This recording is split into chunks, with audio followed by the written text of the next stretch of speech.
nongeye kubaha ikaze mwahisemo kujya mukurikira YouTube channel ya Ibishya TV. Nkomeza kubashimira no gushishikariza wowe utarakora subscribe gushora ukandikora kandi gatukura ugakanda no kunzogera kugira uzajye ubona inkuru zacu mu bambere.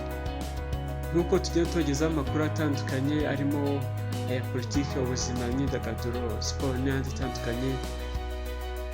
Buri gisate cyose tugera tukarebamo ibivugwa, amakuru agezweho tukayavuga tukayakugezaho avunaguye, ariko twibanda ku bintu by'ingenzi cyangwa se ibintu byinshi mu muryango nyarwanda n'abandi bantu muri rusange baba batazi. Uyu munsi mu makuru yabyutse acicikana ku mbuga nkoranyambaga, mu bitangazamakuru bitandukanye, inkuru nyinshi zagarutse ku rupfu rwahoze ari umuyobozi mukuru w'ikigo cy'igihugu gishinzwe igororamuco kizwi nka NRS. Bose ni bamwe rero, bikaba bivuga ko yitabye Imana asize ikibazo cy'uburwayi, kandi ngo akaba yararwaye igihe kitari kinini. Ni urupfu rwababaje abantu batandukanye, yaba abayobozi n'abaturage muri rusange baba bamuzi mu ntara y'Amajyaruguru yayoboye, by'umwihariko mu karere ka Burera, dore ko ari umuyobozi wakunda kwegera abaturage cyane mu bikorwa by'umuganda, aho ataterwaga ipfunwe no kuba yakwikorera amabuye n'ibindi bikorwa byinshi bitandukanye yitabiriye mu bikorwa by'umuganda.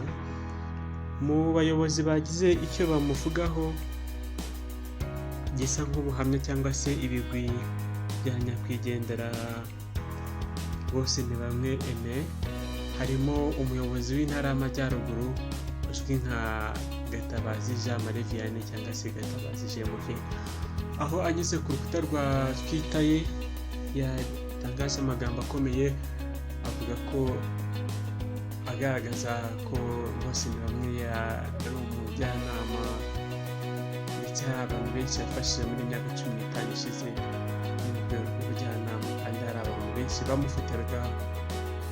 bamufatiragaho icyitegererezo. Akomeza avuga ko agiye kare. Ikindi yakomeje agaragaza ko Bose ni bamwe yari nk'umuvandimwe we, kandi yari inshuti ye, akaba umuntu wa hafi. Mu magambo ye yagize ati: iyi ni inkuru y'incamugongo. Bose ni bamwe, uruhukire mu mahoro. Wari umuvandimwe, wari inshuti, wari umuntu wa hafi, wari umuntu utugira inama, kandi abantu benshi bakwigiyeho byinshi muri myaka 15. Ugiye kare, Imana ikwakire mu bawe, uruhukire mu mahoro. Tuzahora tukwibukira ku bikorwa byawe. Yes, wabyumvise, aya ni amagambo ya Guverineri Gatabazi, umuyobozi w'intara y'Amajyaruguru,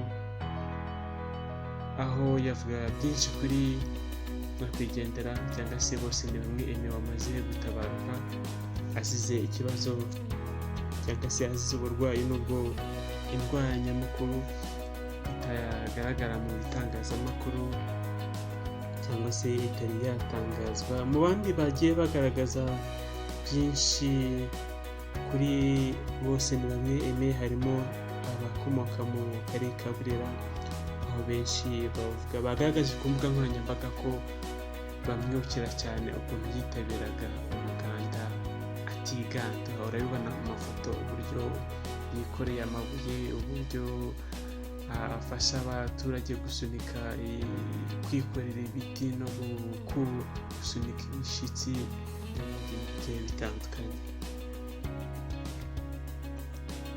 Ikindi twakubwira ni uko Bose ni bamwe Aime yavukiye mu ntara y'Iburengerazuba mu karere ka Rubavu, ubu ahazwi nko muri Kanama, akaba yitabye Imana afite imyaka 50. Twasoza tuvuga ati